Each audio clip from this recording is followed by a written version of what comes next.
네, 수업 시작하겠습니다. 안녕하세요. 네, 안녕하세요. 네, 우리 기본 이론 때 뵀던 분들도 계시고 처음 뵙는 분들도 계신 것 같아요. 그래서 저는 이현진 평가사이고요. 이제 제 번호는 핸드폰 번호.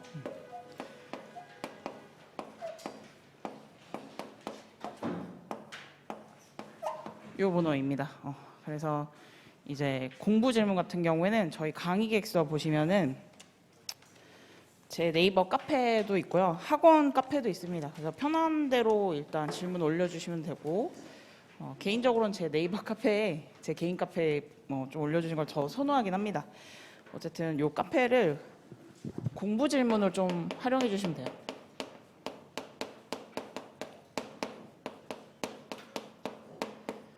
그리고 이제 좀 개인 정보나 아니면 약간 개인의 민감한 이런 상황들이 있을 수 있죠. 그래서 개인 상담.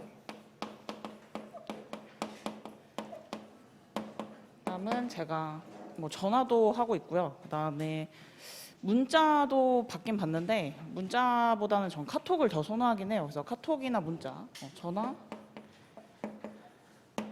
카톡 다 가능하긴 합니다. 선호하는 건 카톡이에요. 선호하는 건 카톡. 그래서 여기로 연락을 주시면 되고요. 그래서 공부 질문 외에도 개인적인 공부 계획, 나는 생동차인데 어떻게 공부를 해야 되냐, 아니면 아직 기본 이론 과정을 다 못 들었는데 요 스터디 어떻게 따라와야 되냐, 이런 것들 있죠. 그래서 다 이건 사람마다 다 달라서 여기다 이제 연락을 주시면 되고요. 그 다음에 저희 강의 교재 같은 경우에는 계획서에도 넣어놨는데 이게 핵심 정리 한 권, 핵심 정리 한 권이랑 법전은 사실은 요거 아니어도 다른 법전 쓰셔도 돼요. 어차피 법조문은 다 똑같거든요. 그래서 쓰셔도 되지만 제가 못 찾을 때 페이지 수를 불러드릴 때가 있어요, 법전. 그래서 요거 기준으로 볼게요, 저는. 그리고 이제 강의에서 한 장 넘겨보시면은 우리가 연기가 이제 12주차로 짜져 있는데 저희의 목표는 우리 기본 문제 유형과 이제 중요한 논점을 좀 한번 우리가 건드려 보자. 요게 목표입니다. 그래서 50점 모의고사로 계속 낼 예정이고요. 일단 오픈북은 가능해요. 그래서 오픈북 하셔도 상관없어요. 다만 오픈북 할 때 그냥 기계적으로 이제 손 악력 테스트다 이러면서 이 손 연습하는 건 아니에요. 그래서 생각하시면서 이렇게 보면서 쓰셔야 돼요. 하지만 나는 전업이고 유예고 나는 공부를 좀 더 많이 할 수 있다 하시는 분들은 제가 논점을 미리 알려드릴 거예요. 그래서 그 논점만이라도 좀 암기하고 오시면 좋을 것 같습니다. 그래서 이렇게 보시면 되고, 그다음에 넘겨보시면 3쪽에 진도표가 있는데 제가 우리 설명회 때 미리 논점을 이번 주는 좀 던져드리긴 했어요. 그래서 공부하셨는지 모르겠네요. 근데 앞으로 제가 매주 이제 불러드릴 건데 제가 핵심 정리 기준으로 불러드릴 거예요. 그래서 오늘 혹시 핵심 정리 안 갖고 오신 분들은 다음 주에는 좀 꼭 가지고 오셨으면 좋겠습니다. 그래서 제가 다음 주에 조금 더 세분화해서 드릴게요. 핵심 정리 기준으로. 그리고 이제 행정법이 이제 6회, 그 다음에 개별법이 6회입니다. 그래서 딱 반반 50%로 지금 짜여져 있고요. 행정법이 다 끝나면은 개별법이 이제 7회차부터 시작되는데 이게 누적 복습입니다. 중요한 거는.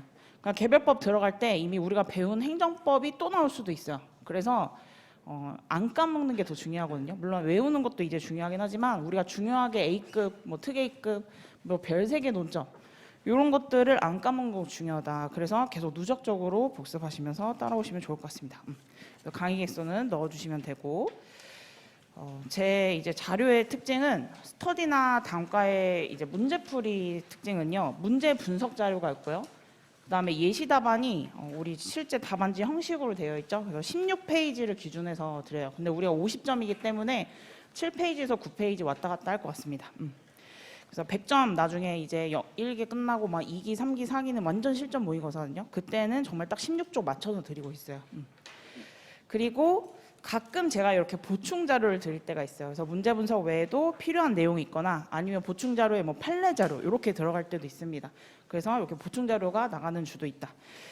보시면은 보충 자료 먼저 볼게요.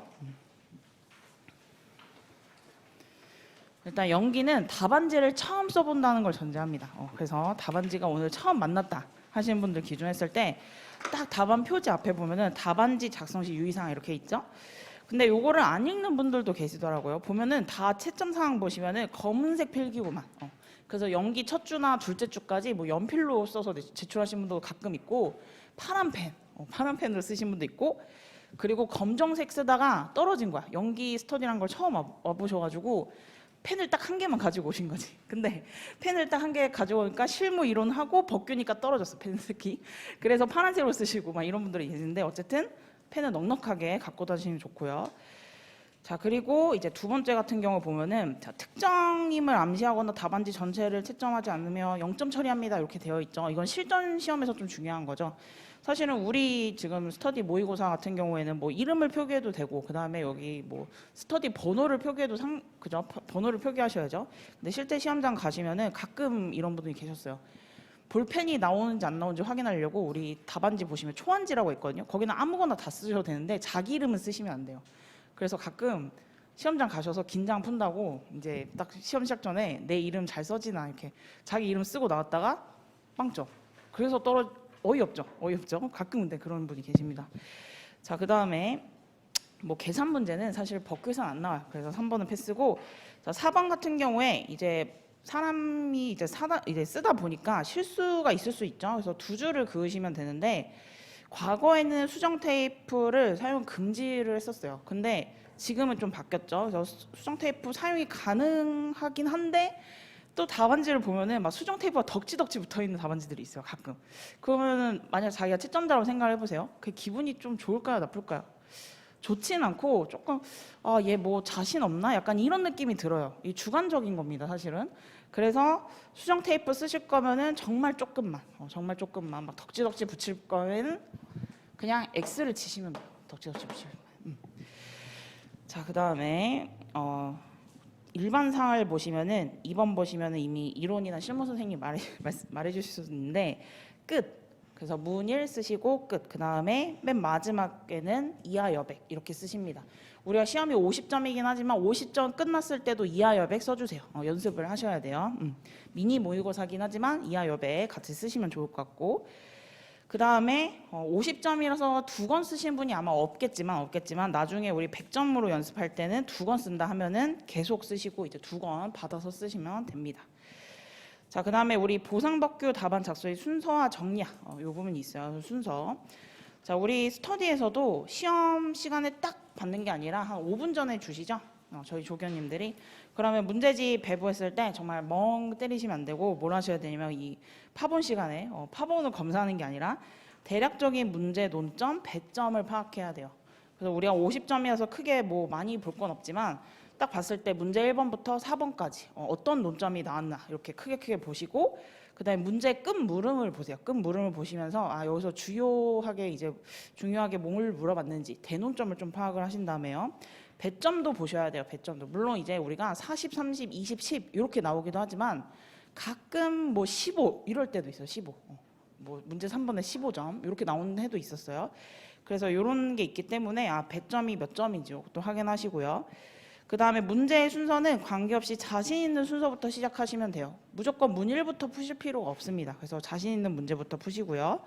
그리고 종이 울리면 스탑워치 갖고 다니시죠. 그래서 스탑워치 시작 버튼 누르고, 시간이 중요해요. 그래서 50점에 60분이긴 하지만 물론 60분 안에 다 쓰는 것도 처음엔 되게 힘들거든요. 근데 나중에 우리가 1기 한 10주차, 11주차, 12주차쯤 되면은 웬만하면은 50분 안에 다 끊는 걸로, 다 이제 끝나는 걸로 조금씩 시간을 줄여갔으면 좋을 것 같습니다. 자, 그 다음에 우리 4번 보시면은요, 일단 한 줄에 우리 답안지 오늘 처음 보셨죠? 18에서 22자 정도가 적당히, 한 17자 이 정도도 괜찮습니다.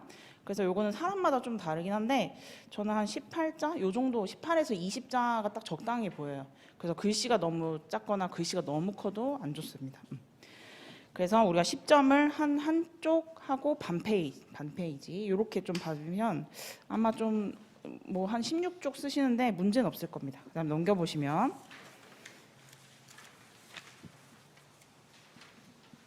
자, 이제 전략인데 자, 오늘 제가 이제 학원을 막 오면서 전화 상담을 하면서 왔어요. 운전을 하면서 봤는데 요번 시험을 보신 분이죠. 요번 시험을 보신 분인데 자기가 시험장에 들어갔는데 뭐에 눈에 씌었대요. 그래서 소송 형식을 물어봤는데 그걸 권리구제 방법으로 본 거야. 그래서 소송 중심을 써야 되는데 나는 이미 알고 있지만 소송 중심을 써야 되는데 문제를 잘못 읽어서 그냥 권리구제 방법을 다 써버린 거예요. 그러면은 소송 형식을 물어봤을 때 물론 이제 소송이 뭔지 모르셔도 상관없습니다. 기본 이론을 들으시면서 이제 공부하신 분도 있겠죠. 근데 어쨌든 출제자가 물어본 논점이 있는데 물어본 주제가 있는데 그게 아니라 그걸 뭉뚱그려서 전체 다 썼다. 이런 점수를 많이 받을 수 있을까요? 많이 못 받아요. 자기가 많이 알고 있다고 해서 자랑하는 게 아니죠. 지금 답안지에. 출제자가 원하는 걸 좀 써줘야지 점수를 받는단 말이죠. 그래서 우리 전략 보시면은 문제는 2번 이상 읽으세요. 물론 이제 연기 문제는 쉬워서 뭐 2번 이상 읽을 정도는 아닌데 실제 시험장 가시면 2번에서 3번 정도 제가 읽으라고 말씀드려요. 그래서 문제로 들어가면 소설문과 배점을 확인하고 특히 문 1번, 문 2번이 물음 1, 2, 3 이렇게 나눠져 있는 경우가 있습니다. 그래서 어떤 건 20점, 어떤 건 10점 이거거든요. 또 거기에 이제 눈에 또 귀신이 있어가지고 20점인데 20점을 또 10점으로 봤어. 그래서 10점만 쓰고 나왔어.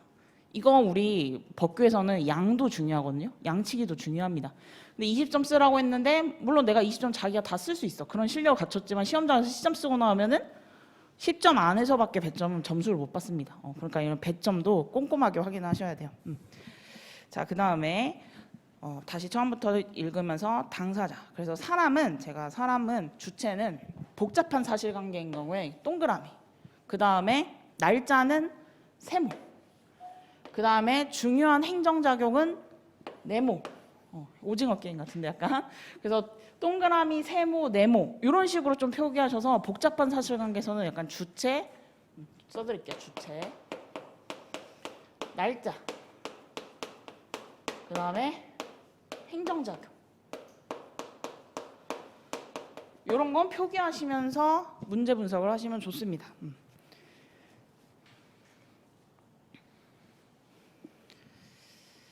자, 그 다음에 우리 목차 작성은 배점의 10에서 15% 정도 시간을 배분합니다.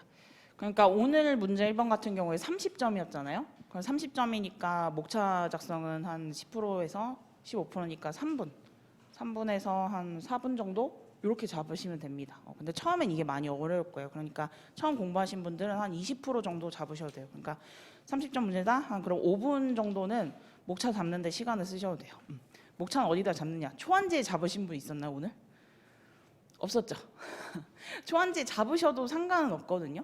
근데 저는 일단 초안지에 뭘 쓰는 거를 추천하지 않아요. 거기다가 뭐 그냥 임의적으로 뭐 자기 학교 이름을 썼다든지 까먹고 그냥 아무 생각 없이 그러면 이제 큰일 나기 때문에 그냥 전 초안지는 항상 빈 그 흰 종이로 제출했습니다. 그래서 초안지 말고 시험지에다 직접 목차를 잡으세요. 바로 옆에다가. 자, 그 다음에 문제 1번 같은 경우는 보통 40점이 나오니까 4분에서 6분 이렇게 되겠죠. 그래서 문제 배점마다 10에서 15%를 목차 잡는 시간을 쓰시면 됩니다. 그래서 답안 작성 시 배점과 시간을 계속 체크하시면서 쓰셔야 돼요. 그리고 내가 문제가 출제가 내가 아는 것 좀 배웠다. 아니면 내가 전날 본 게 딱 나왔다고 해서 그것만 막 20점, 30점 주구장창 쓰면 뒤에 문제들이 다 밀리죠. 실제로 아까 통화하신 분이 그 어떡하지? 문제 2번도 그렇고 그 다음에 문제 4번 같은 경우에 이제 감정평가법에 이제 손해배상 책임이 나왔습니다. 이게 근데 10점으로 나왔어요. 근데 제가 이거를 파이널 단가의 마지막 주차에 내드렸거든요. 그러니까 흥분한 거야. 방금 전 써본 게 나오니까 흥분했어. 그래서 어떤 분이 이거를 20점을 써버린 거야. 물론 20점 쓰고 맞게 썼으니까 이 문제 4번의 10점에 아마 한 70%에서 80%까지 받을 거예요. 한 8점 정도? 한 8점 정도 아마 예상이 됩니다. 만약 20점 잘 쓰셨다면은. 자, 근데 10점에서 물론 7, 8점 높은 점수긴 하지만 그 뒤에가 어떻게 됐을까요? 뒤에 10점. 오늘 우리처럼 이렇게 10분을 더 주는 시험이 아니죠. 저희 딱 100분 안에 100점 다 써야 돼요. 그러니까 뒤에가 밀린 거예요. 그래서 아는 거 보면 막 흥분해가지고 이거 먼저 써야겠다. 그리고 먼저 쓰는 건 좋은데 대신 10분 안에 끊어야 돼요. 사실 2권 쓰는 건 상관없어요. 2권, 3권 쓰는 건 상관없어요. 근데 시간이 중요하죠. 10분 안에. 사실은 더 그걸 생각하면은 뭐 8분, 9분 안에 이걸 끊어야 되는 거죠. 그래서 이런 것들이 좀 중요해요. 그래서 아는 것이 많다고 다 적으면 다음 문제가 빈약해질 수 있으니까 주의하셔야 합니다. 자, 넘겨보시면은 그럼 3페이지 오시면은 답안지 배점 구성 어떻게 할까? 이게 사람마다 다 달라요. 목차 개수로 하시는 분들도 있고 아니면은 우리가 페이지 쪽수로 하시는 분들도 있어요. 그래서 우리 1쪽을 나눠봤어요. 그러면 우리 1쪽에 22줄이 있는데 한 권은 16권이죠. 보통 16페이지죠. 16페이지를 보통 100점으로 잡습니다. 웬만해서. 그래서 16페이지가 22줄. 그래서 우리 352줄이니까 한 줄당 약 0.3점. 그리고 한쪽당 약 6점이라는 계산이 나옵니다. 6점이라는 계산이 나와요. 그래서 점수별 몇 페이지? 두 번째 박스 보시면은 40점 약 6.5, 5, 3, 1.5. 그래서 10점에 1.5를 그냥 동그라미 쳐볼게요. 요걸로 기준점을 잡으시면 돼요. 그리고 1.5 옆에다가 꿀마 0.5. 반쪽. 그래서 만약에 조금 논점을 많이 섞어서 좀 나왔다. 논점을 많이 섞어서 나왔다 하면은 0.5점 정도, 0.5페이지 정도 조금 더 쓸 수도 있어요. 그리고 마지막 박스 보시면 답안지 전략수리. 그래서 한 1점당 약 3줄 정도 이렇게 생각하시고 그 다음에 목차당 1, 2점인데 결국 10점에 10점 기준 페이지로 하면 1.5에다가 0.5 하니까 한 2페이지까지는 쓸 수 있고 목차는 3개에서 5개 정도라고 생각하시면 됩니다. 10점 기준. 그래서 이거는 뭐가 딱 정해져 있는 게 아니라 목차 10점이 무조건 4개 써야지 이게 아니라 문제마다 다 다른 거예요. 케이스마다 다 다른 거예요. 그래서 유연하게 좀 대처를 하셔야 합니다. 그 다음에 두 번째가 내가 공부한 논점과 시험 출제 배점이 상이한 경우가 있습니다. 그런 경우에 준비한 논점보다 출제 배점이 더 큰 경우. 자, 대논점 동글뱅이 해볼까요? 대논점. 동글뱅이는 요 동그라미를 말하는 동글뱅이.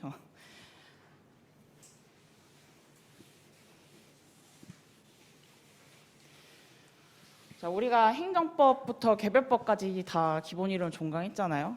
혹시 안 들으신 분 있다면은 연기를 따로 오시면서 진도별로 좀 들어오시면 됩니다. 근데 어쨌든 크게 체계가 있어요. 행정법에 체계가 있고요. 개별법에도 체계가 있습니다.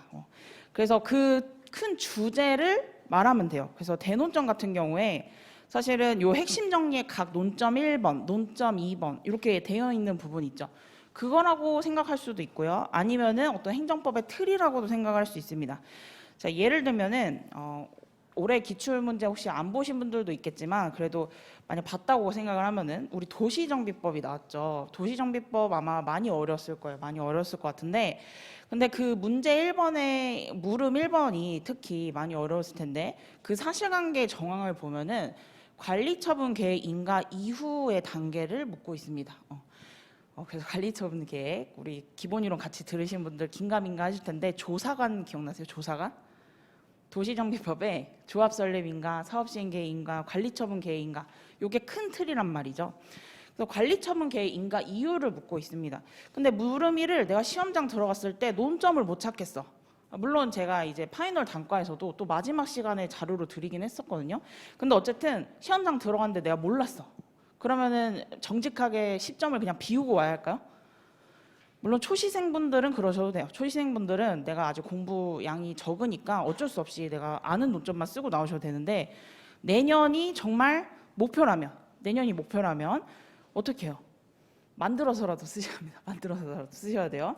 그래서 대논점의 취지 근거, 의치근 이렇게 부를게요. 제가 앞으로 의치근을 쓸 수 있는지를 생각해 보셔야 돼요. 그래서 물음일에 도시정비법에 절차 이런 걸 써주셨으면 좋았을 것 같아요. 그래서 조합 설립인가, 뭐 사업시행 계획인가, 관리처분 계획인가, 그 다음에 이전고시 이런 절차들을 좀 설명해줬으면은 아마 좋은 점수를 받을 것이다라고 예상이 됩니다. 그래서 대논점은 물론 우리가 핵정에 있는 이 논점별이라고 생각을 하셔도 되긴 하지만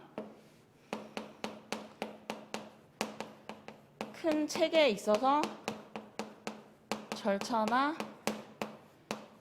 요건도 생각해 보실 수 있는 거예요.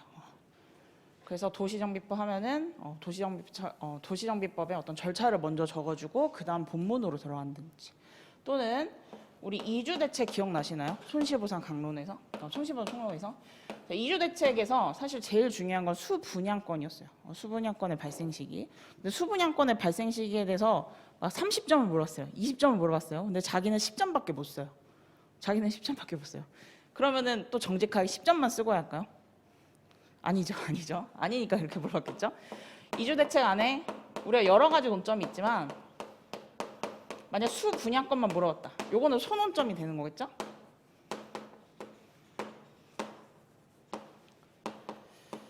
만약 배점이 작게 나왔으면 그냥 수 분양권 이야기만 써주셔도 됩니다. 하지만 내가 준비한 논점보다 배점이 많이 출제됐다면 이주재택의 개관이라는 목차를 잡고 아까 뭐였죠? 치, 근 이런 것들을 같이 적어주시면 되는 거예요. 그래서 큰 체계 안에서 상위 개념을 쓸 수 있는지 한번 생각을 해보셔야 되는 거예요. 그리고 그 빠트린 논점이 없는지 있죠. 거기다 별표할게요.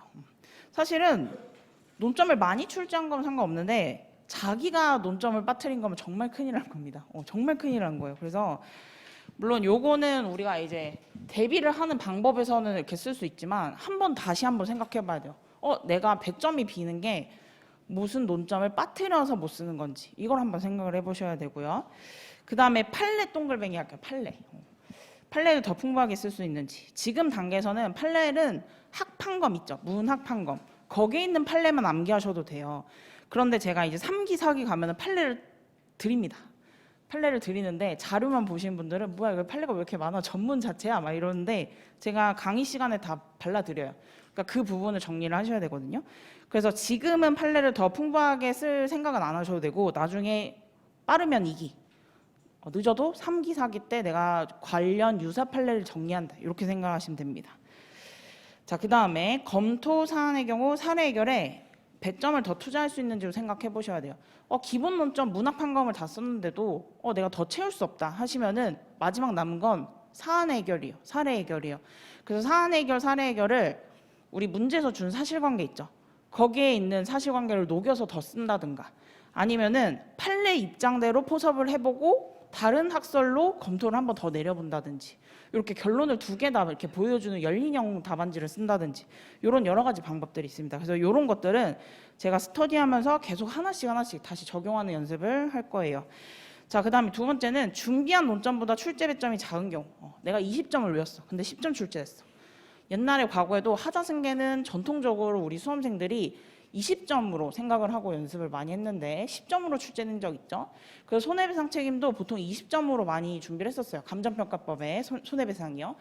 그런데 요번에 10점으로 출제됐죠. 그래서 이런 경우가 간혹 있거든요. 근데 보시면은 꼭 핵심만 써야 이렇게 돼 있죠. 그러니까 손해배상 책임의 성립 요건만 주로 다뤄서 목차로 표시를 한다든지 그러니까 문제에서 물어본 핵심만 쓰셔야 돼요. 그래서 배점을 오버하는 경우 다른 문제에서 시간 배점을 뺏기는 경우가 생길 수가 있다. 그리고 자, 의의 동글뱅이, 법조문 동글뱅이. 자, 이건 무조건 점수가 됩니다. 점수가 들어가요. 특히 법조문이요. 법조문. 자, 법적 근거를 꼭 쓰셔야 되는 게 이게 제일 정확합니다. 그죠? 어떤 교수님의 책으로 공부했든 우리 법적 근거는 똑같죠? 제가 아까 이 법전도 꼭 비산법전 아니어도 된다고 했잖아요. 그러니까 이게 기준점이에요. 채점위원들이 어떤 교수님이 들어왔지 어떻게 알아요? 그죠? 어떤 평가사님이 들어왔지 어떻게 알아요? 근데 법조문은 다 똑같잖아요. 그래서 우리 법조문은 무조건 점수다. 하나당 점수가 1점씩 들어간다. 이렇게 생각하시면 될 것 같아요. 그래서 오히려 배점이 작다 하면은 그때 법적 근거 위주로 법조문에 있는 요건이 있다. 법조문에 절차가 있다 하면은 법조문 위주로 꼭 기술을 해줘야 합니다. 그리고 핵심 논점 외에 관련 논점이나 내가 꼭 쓰고자 하는 내용은 서결 관련 문제 대목차에서 짧게 쓰시면 됩니다. 자, 넘겨보시면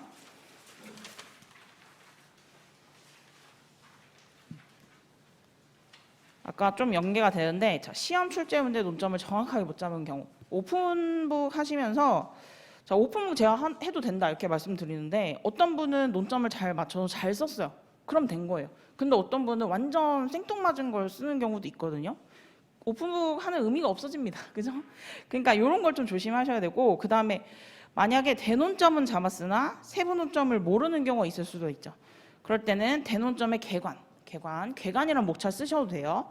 그 다음에 사례결을 써야 한다. 그래서 백지를 내는 것보다는 낫다. 아예 논점을 모른다 하면은 일단 내가 이 수분양권인지 몰랐어. 그러면은 이주대책의 뭐 의, 뭐 요건, 취지 이거라도 쓰고 그 다음에 사례 해결을 자기 생각이라도 쓰고 오셔야 돼요.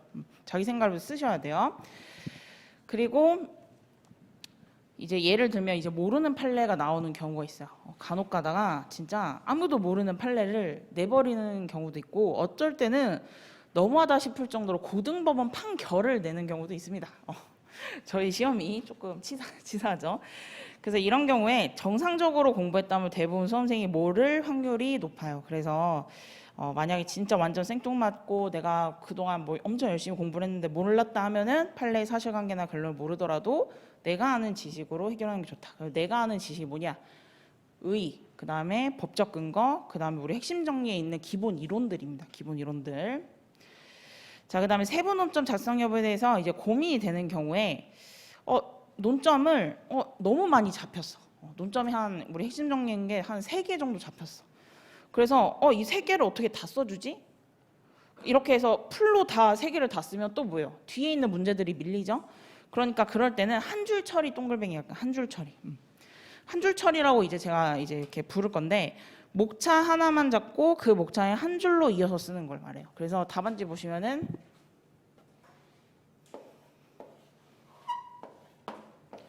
이렇게 있죠. 그러면은 예를 들면은 뭐 이주 대책 하고 그냥 한 줄로 그냥 쭉 하는 거예요. 다만 여기서 할 때 넘버링 옆에다 넘버링 쓸게요. 한 줄 처리 옆에다 넘버링. 목차 하나 잡고 그 다음에 내가 여러 가지 논점을 잡는 거죠. 목차 다른 또 논점 잡고 그 다음에 3번 목차 잡고 또 쓰는 거예요. 근데 여기 안에다가 우리 소목차들을 다 넘버링 하는 거예요. 넘버링은 그냥 이렇게 동그라미 1번, 동그라미 2번에서 그냥 줄글로 쭉 쓰는 겁니다. 그래서 제가 좀 이따가 제 답안지 보면서 또 말씀드릴게요. 자, 그 다음에 우리 세부 논점 작성 여부에 고민되는 거 우리 한 줄 처리 이렇게 받고 그 다음에 마지막에 보시면은 보수적으로 목차, 키워드, 법적 근거만 자꾸 써주면 안전하다 이렇게 말씀드렸어요. 그래서 가끔 질문 중에 이제 핵심 정리 이거 전부 다 외우면 되냐? 자신 있게 이렇게 처음에 상담을 해요. 처음에 딱 왔을 때 요거 한 건이면 되지 않느냐? 이런 거, 네 맞습니다. 제가 이렇게 대답해드려요. 그럼 요거 한 것만 단거나 잘하면은 충분히 50점에서 60점대까지 가능합니다. 이렇게 말씀을 드려요. 그런데 한 달 뒤에 다시 와요 저한테. 너무 외우기 힘들대요. 이거 진짜 똑같이 다 써야 돼요? 이렇게 물어보죠. 이거 정말 다 똑같이. 그때 한 달 전에 왔을 때는 자신 있겠다. 그래서 이거 한 건이면 되죠? 이렇게 오셨다가 다음 달에 오실 때는 이거 다 못 외우겠는데요? 이러십니다. 이거 다 안 외우셔도 돼요. 이거 다 안 외우셔도 되는데 대신 외울 게 있습니다. 외울 게 있어요. 자, 일단은 우리 핵심 정리 기준으로 제가 말씀드릴 건데 혹시 제 기본 이론 안 들으셨더라도 아마 강사님마다 무슨 이렇게 단거나 교재 같은 게 있을 거예요. 뭐 기본서든 아니면 요약집이라든지 그 기준으로 하시면 돼요. 기본 이론 들은 그 강사님 걸로. 근데 저는 일단 핵심 정리로 보는데 자, 목차는 모두 암기하셔야 합니다.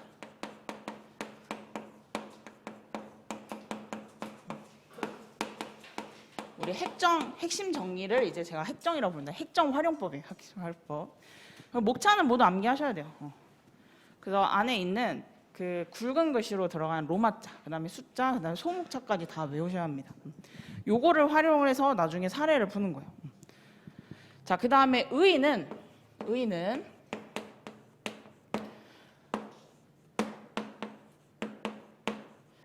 법조문에 있냐 없냐로 나뉩니다.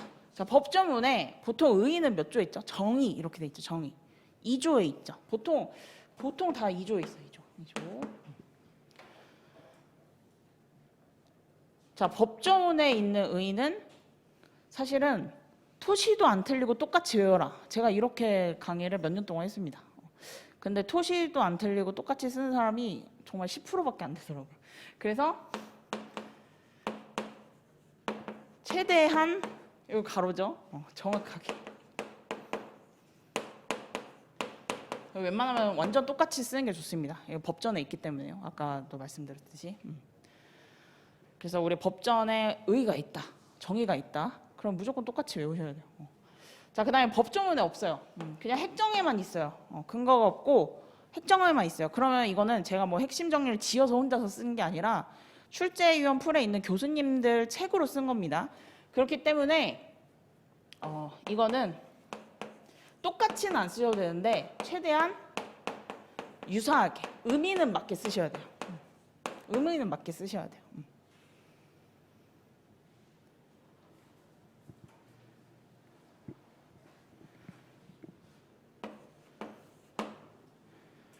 자, 그 다음에 우리 핵심 정리에 요건이 들어가는 경우 있거든요. 요건, 성립 요건 이런 식으로.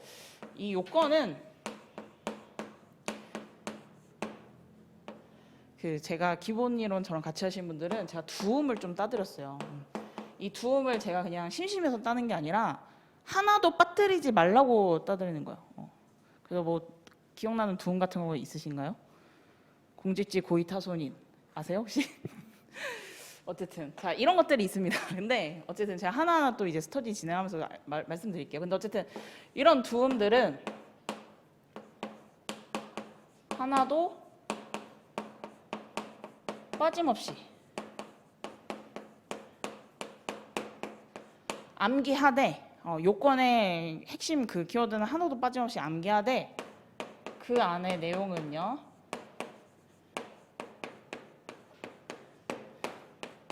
이해한 대로 쓰셔도 돼요. 이해한 대로 쓰셔도 됩니다. 그래서 이 핵심 정리를 토시도 안 틀리고 논점 1번부터 마지막에 있는 논점까지 똑같이 쓰는 사람은 제가 보긴 봤는데 몇 명 없었습니다. 몇 명 없었어요. 그래서 아니 이 사람은 어떻게 이렇게 똑같이 쓰지? 그래서 제가 물어봤어요. 정말 전화해가지고 온천반이었는데 베껴 쓰는 거 아니냐? 진짜 이거 시간 정해놔서 쓰는 거냐? 정말 어떻게 내 예시 답안이랑 어떻게 똑같을 수가 있느냐? 한 토시도 안 틀리냐? 그랬더니 어쨌든 자신의 말로는 똑같이 시험 봤다고 합니다. 그런데 이런 사람은 정말 몇 명 없습니다. 이런 사람은 정말 한 10%도 안 되는 한 5% 정도밖에 안 되는 것 같아요. 근데 진짜 그 사람은 정말 이거 한 글자 한 글자를 워드 치면서 외우는 거예요. 워드 치면서. 근데 어쨌든 그 사람의 암기 방식인 거고 대다수의 95%는 주요한 키워드를 외우고 그 안에 있는 내용은 다 이해한 대로만 써요. 이해한 대로 써도 점수에는 점수 충분히 받아요.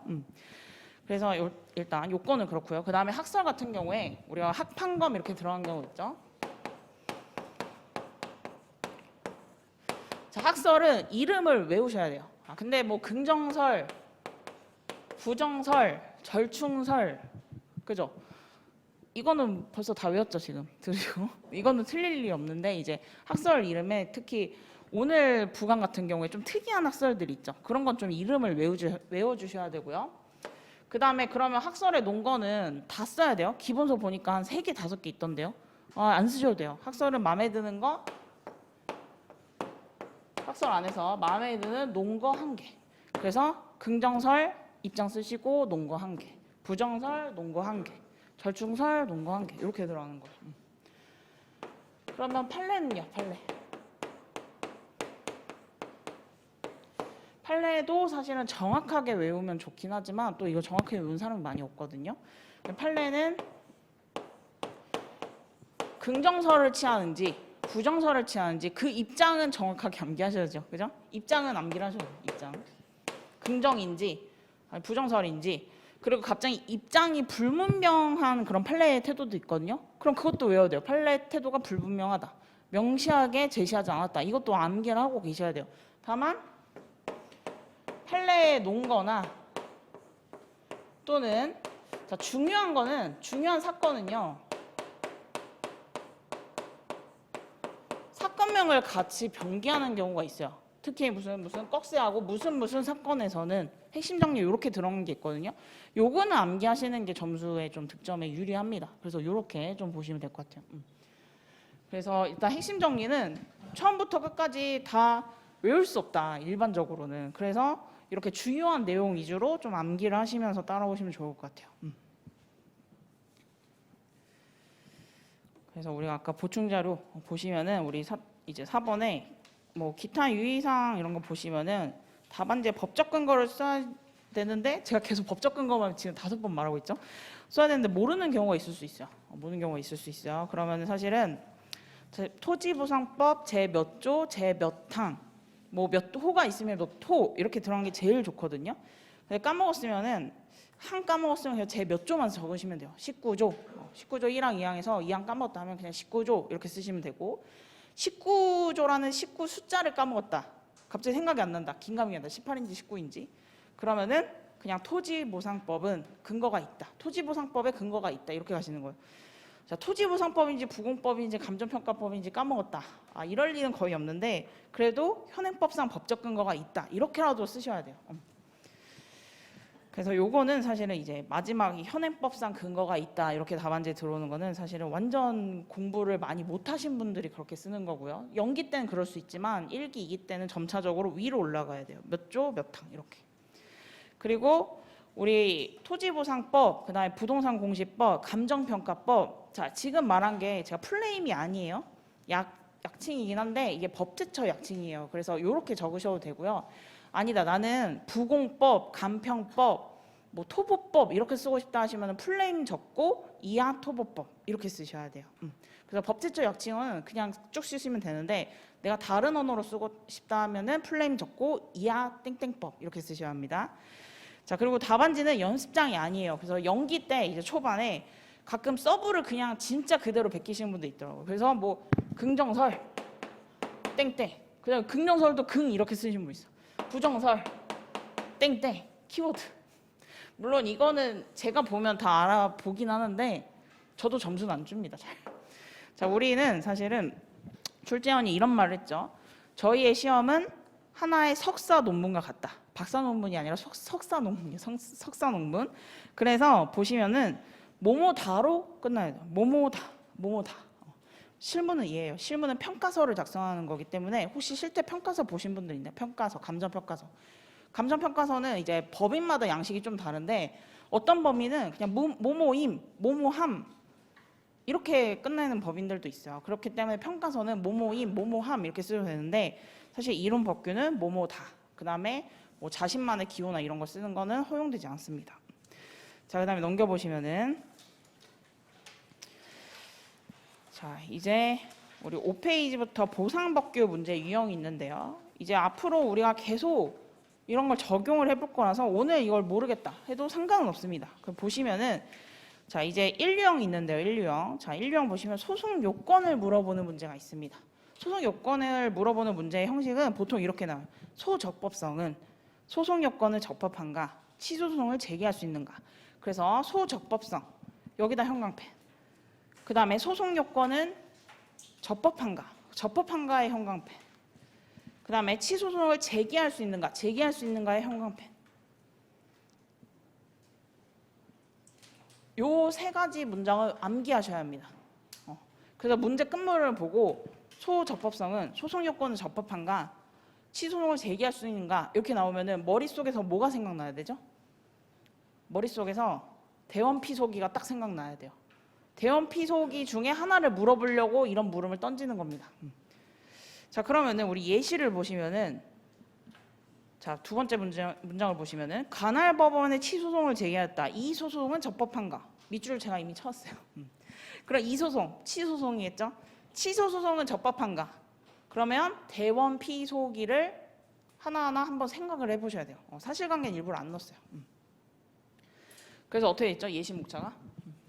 예시 목차. 문제의 소재 이렇게 되죠. 문제의 소재.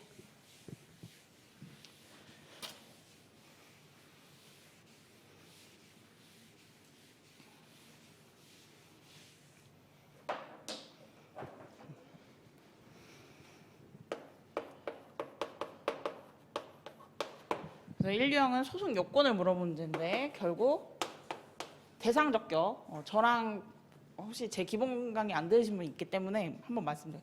대상 적격, 원고 적격, 피고 적격, 자, 협의의 소위, 그 다음에 제소 기간입니다. 그 다음에 뭐 관할 법원 이런 것도 있긴 한데 보통 잘 안 나와요. 출제가 아직 안 됐습니다. 보시면은 이 문제 보시면 관할 법원에 취소송을 제기했다. 잘된 그가 자기 관할에 지금 제기한 거예요. 그래서 문제가 되지 않아요 보통. 근데 만약에 다른 관할 법원에 제기했다 이렇게 나오면 그 관할이 문제가 될 수 있는데 사실 저희 시험은 누구를 뽑는 시험이죠? 감정평가사를 뽑는 시험이죠. 그러니까 이런 문제는 사실은 좀 나오기는 좀 힘들죠. 관할 법원에. 그래서 이 관할 법원도 사실은 소송 요건이긴 하지만 이런 건 법조문 한번 간단하게 보시면 되고, 자, 주요 이거를 이제 뭐 소송 요건의 5대 요건이다 뭐 이렇게 표현하신 분들도 있죠. 그래서 요게 주요 쟁점으로 출제가 됩니다. 그래서 소는 적법한가, 소송 요건은 적법한가 뭐 이런 식으로 출제가 됐다면은 각각 안에 큰 논점들이 있죠. 요게 해당되는지를 한번 생각을 해보셔야 되고요. 자, 그 다음에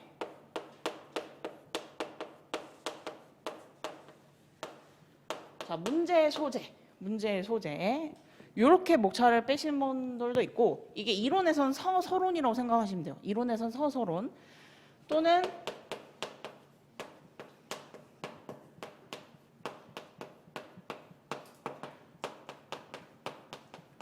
쟁점의 정리, 논점의 정리 이런 것도 있어요. 쟁점의 정리, 논점의 정리, 책을 보다 보면 이런 것도 있습니다.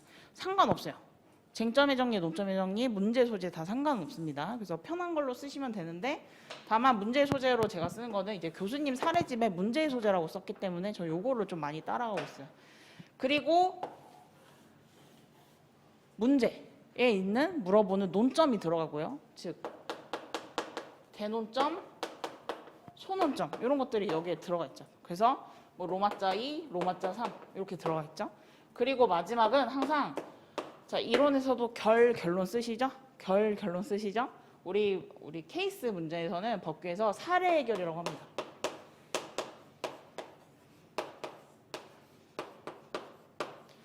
그래서 이렇게 적어주시면 돼요. 근데 다만 문제마다 이제 조금 형식이 다른데, 로마자 1 물음 1 이렇게 쓰는 경우도 있습니다. 로마자 1 물음 1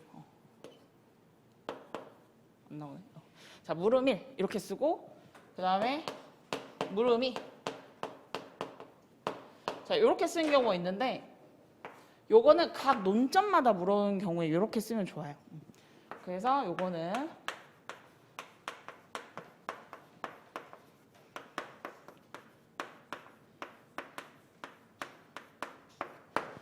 각 논점마다 묻는 경우에는 그냥 물음 1, 물음 2 이렇게 쓰시면 되고요. 그 다음에 논점 간의 연계가 하나도 없다 하면은 그냥 물음 1 끊으시면 되는데, 다만 여기서는 저는 논점의 정리라는 목차를 써요. 그래서 숫자로도 할 때 논점의 1 논점의 정리 이렇게 들어가고, 그 다음에 사례 해결 는 똑같이 들어갑니다. 그럼 물음 1도 논점의 정리, 사례 해결 이렇게 들어가는 거예요. 그래서 문제 소재는 사실은 물음 1, 2, 3을 다 묶어서 쓸 때 이렇게 쓰고요. 그 다음에 물음 1, 물음 2 이렇게 끊을 때는요. 안에 1, 아라비아 숫자 1 목차 쓰고 논점의 정리 이렇게 들어갑니다. 사실은 여기다 문제 소재 써도 되긴 하지만 저는 이제 물음 안에 쓰는 선은요. 논점의 정리로 씁니다. 요거는 근데 사실 사람마다 스타일이어서 상관없지만 일관성은 있어야 돼요. 물음 1 논점의 정리, 물음 2 문제 소재. 이건 안 돼요. 이건 안 돼요. 그러니까 하나의 일관적인 그건 보여주셔야 합니다. 자, 그러면 선생님 왜 문제 소재로 잡나요?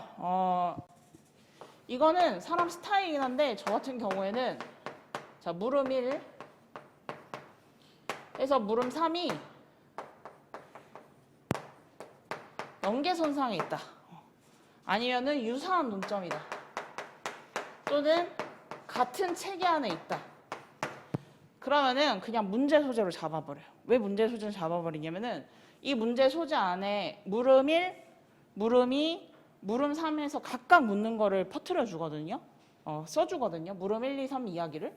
그럼 여기에서 공통된 주제를 이야기한단 말이죠. 공통된 주제를 이야기해요. 그래서 각 문제에 물음 1, 2, 3 들어가기 전에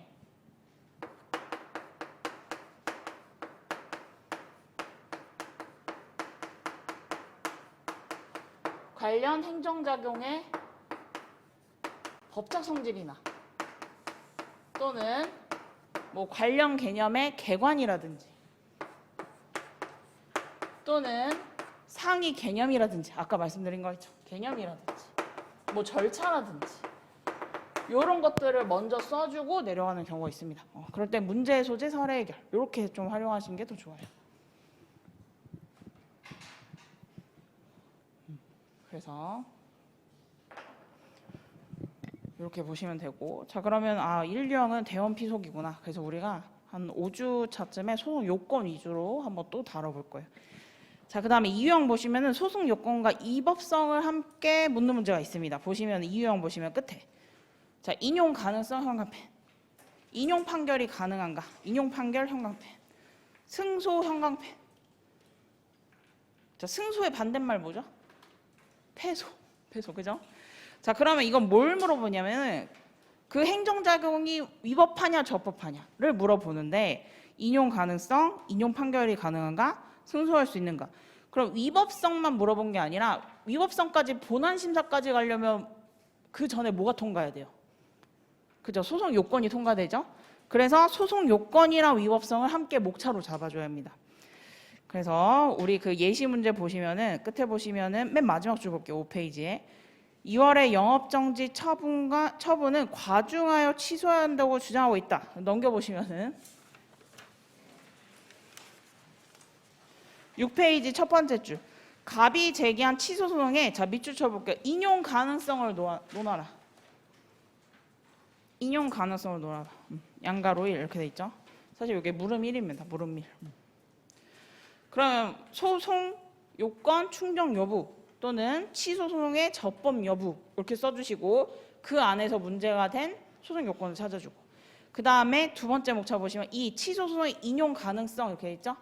즉 인용 가능성 위법한지 적법한지를 써주는 거예요. 위법한지 적법한지. 그래서 우리 이유형 보시면은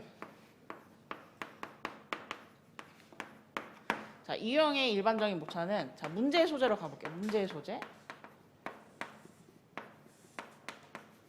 로마자이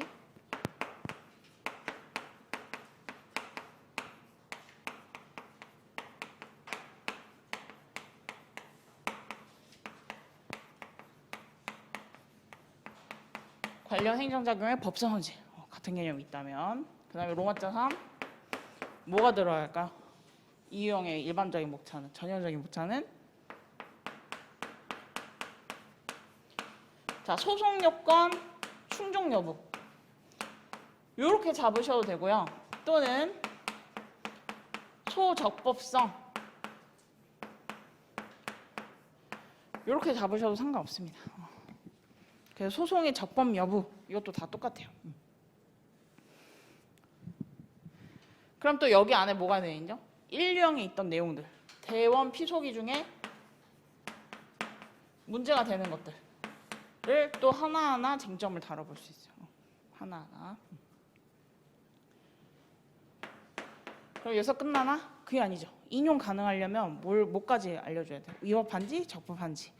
그래서 우리가 이 땡땡땡 행정작용의 법적 성질을 먼저 써줬다면은 땡땡땡 행정작용의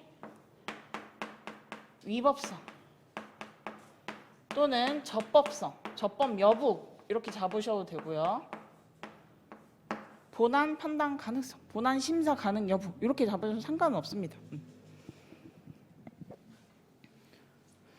그럼 여기서 끝날까요? 여기서 끝날까요? 아니죠. 일반적인 전형적 목차에서 뭐죠 마지막으로? 결에 해당하는 게 뭐였다? 우리 법규에서 결에 해당하는 게 뭐였죠? 사례 해결.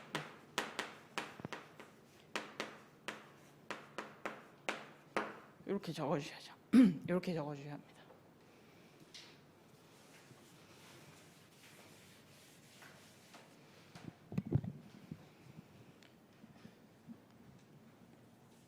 그래서 우리 그 예시 목차는 사실은 물음 1에 끊어진 목차였어요. 물음 1에 끊어진 목차. 그래서 없지만 문제 소재나 사례결을 같이 써주셔야 합니다. 이 예시 목차 안에. 본문만 들어가 있는 거예요. 지금 본문만. 자, 그 다음에 우리 3유형 보시면은 자 위법성만 물어보는 경우 있어요. 그런 경우 어떻게 물어보냐면 국토교통부 장관이 땡땡땡은 위법한가? 그래서 6페이지 위법한가 밑줄. 그 다음에 적법한가 밑줄. 자 주장은 타당한가 이렇게 나와 있는데 결국 앞에 뭐가 있어야 되냐면은 땡땡 A는 아니면 갑은 뭐라고 주장한다. 위법하다고 주장한다. 적법하다고 주장한다. 그러면 갑의 주장은 타당한가? 이렇게 물음이 들어오는 경우가 있어요. 그런 경우에도 마찬가지로 위법성 문제고요. 자, 법원은 어떤 판단을 내려야 하는가? 여기도 형광펜. 법원은 어떤 판단? 결국 위법한지, 적법한지 판단을 내려줘야 되죠. 그래서 이런 경우 위법성만 물어보는 유형인데 3유형은요. 마찬가지로 문제의 소재 똑같이 들어요. 관련 행정장애 법적 성질 있으면 그대로 들어오고. 이건 또 뭐겠어요? 그러면 똑같아요. 땡땡땡의 위법성 또는 적법성. 그래서 우리가 앞으로 위법성 판단의 기준을 또 계속 배울 거예요. 그리고 지금은 큰 그림을 보는 거예요. 사례 해결.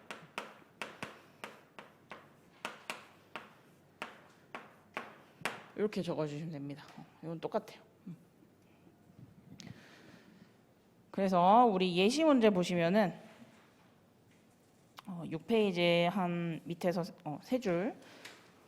이의 갑은 A시장의 거부 처분에 있어서 사전 통지가 없었으며 이유 제시 또한 미흡하다는 이유로 거부 처분에 무효를 주장한다.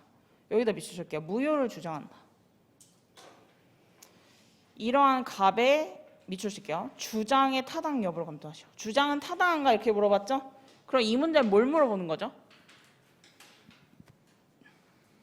7페이지 보지 마시고 이건 뭘 물어보는 거죠? 위법성을 물어보는 거죠.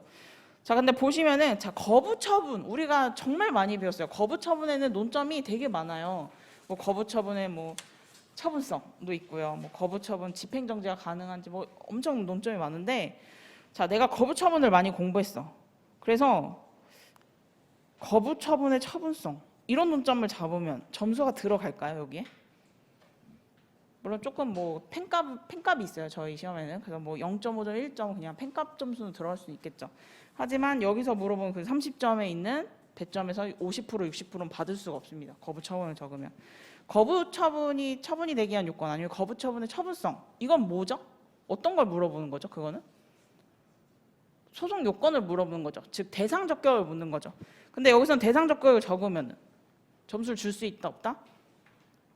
없다. 근데 여기서 물어보는 건 뭐죠? 거부 처분에 있어서 사전 통지가 없었으며 이유 제시 또한 미흡하다.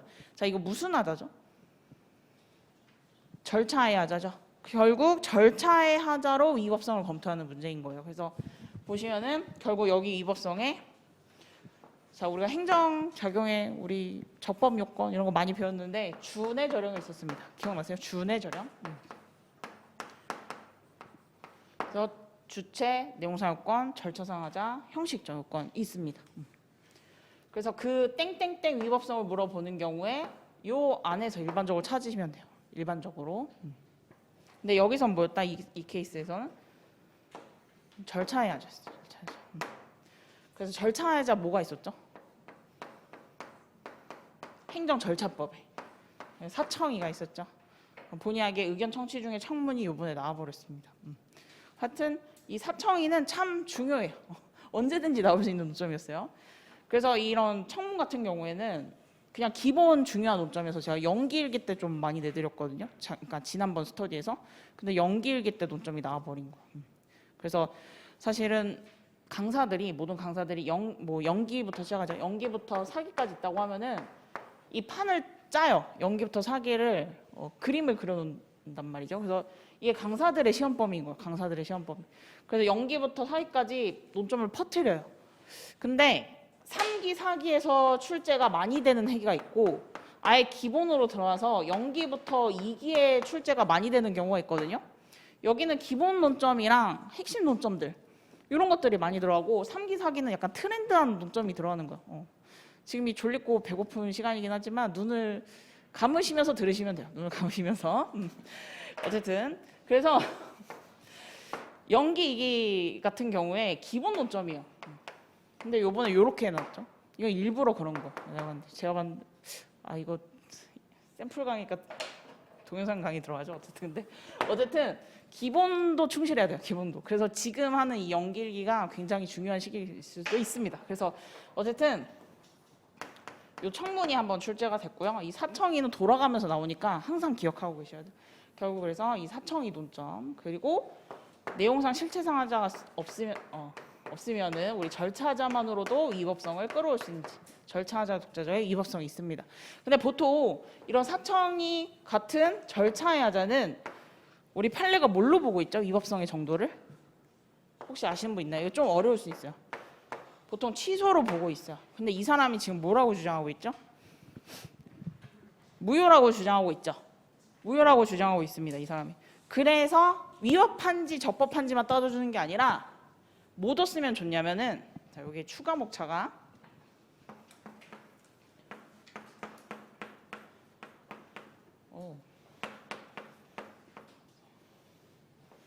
위법성의 정도라는 목차를 쓸 수도 있어요. 위법성의 정도. 위법성의 정도보다 취소 무효. 그래서 문제에서 단순히 그냥 위법 아니면 취소 하나만 준다든지 그냥 무효, 정확하게 무효 사유를 준다든지 하면은 사실 위법성의 정도를 크게 배점을 안 잡아도 되지만 그 위법한데 그 위법의 정도가 무엇인지까지 써야 된다면 이런 목차를 잡아주는 것도 좋아요. 위법성의 정도.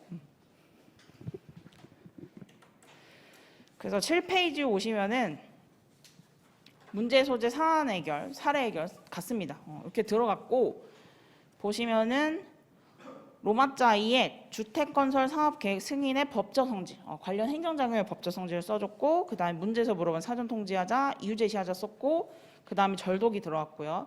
하자의 정도인데 이게 바로 위법성의 정도 써볼게요. 위법성의 정도 거의 옆에다.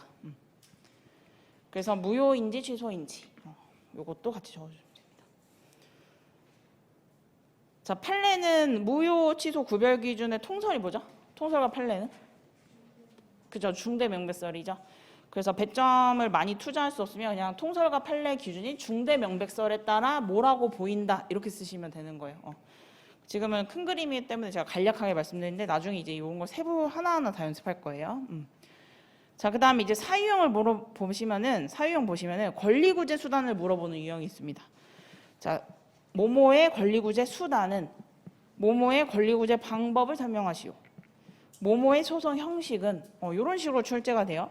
그 다음에 권리구제 수단 방법을 물어보는 문제는 소송상. 자, 항고소송상. 자, 항고소송이 뭐예요? 갑자기 또 그죠? 멍해지죠? 처분 등을 다투는 소송이죠. 그러면은 항고 소송상 이렇게 물어봤기 때문에 법에 있는 것만 물어보는 건 아니에요, 사실. 그래서 뭐냐면은 우리 행정소송법에 있는 취무부 기억나세요? 취무부 기억나세요? 취소송, 무효동 확인소송, 부작위법 확인소송 있었죠. 취무부와 그 다음에 법정 외 항고소송이라는 걸 배웠어요. 행정소송법에 없는 소송. 그게 뭐였죠? 그렇죠. 의무행소송, 예방적금지 소송 있었죠. 이게 다 되는지 한번 따져볼 수 있단 말이죠. 항고소송상 이렇게 물어본다면 자, 행정쟁송상 옆에다가는 심판소송 이렇게 써볼게요. 쟁송 옆에다 심판소송. 자, 쟁송상 이렇게 물어보면 심판과 소송에 있는 수단을 물어보는 겁니다. 그 다음에 행정소송법상이죠. 법에다 동글뱅이 할게요. 소송법상의 법.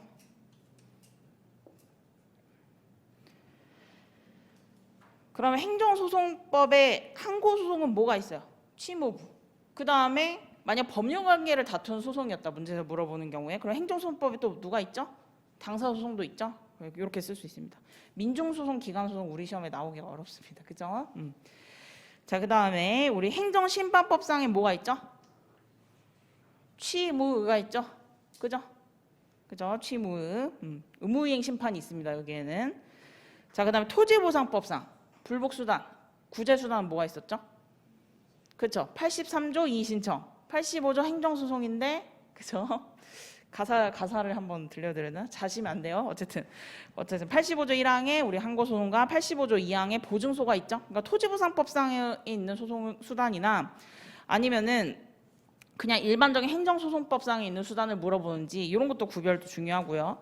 그 다음에 소송법에만 있는 걸 써야 되는지 아니면 소송법에 없는 법정의 항고소송도 써야 되는지 이런 것도 중요해요. 이것도 우리가 계속 연습할 거예요.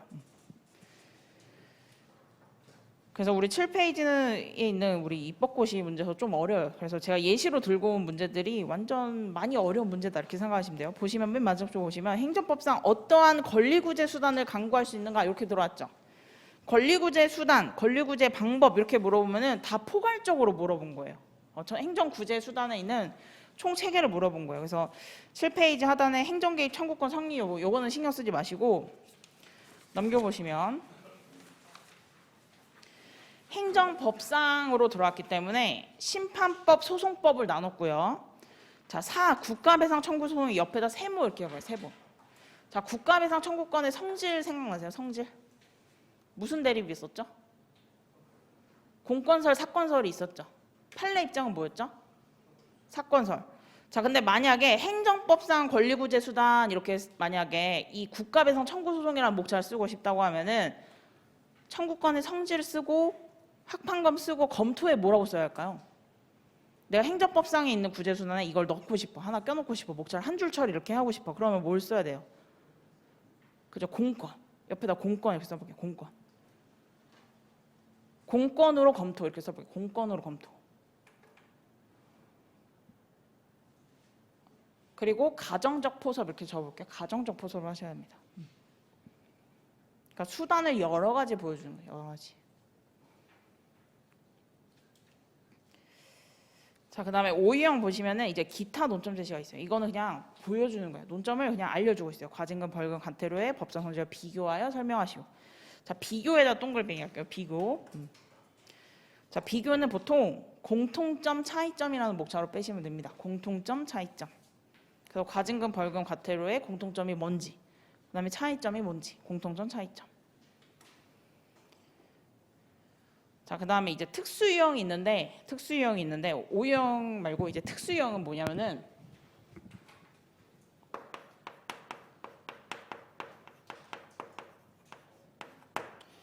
목차가 특이하게 나오는 애들이에요.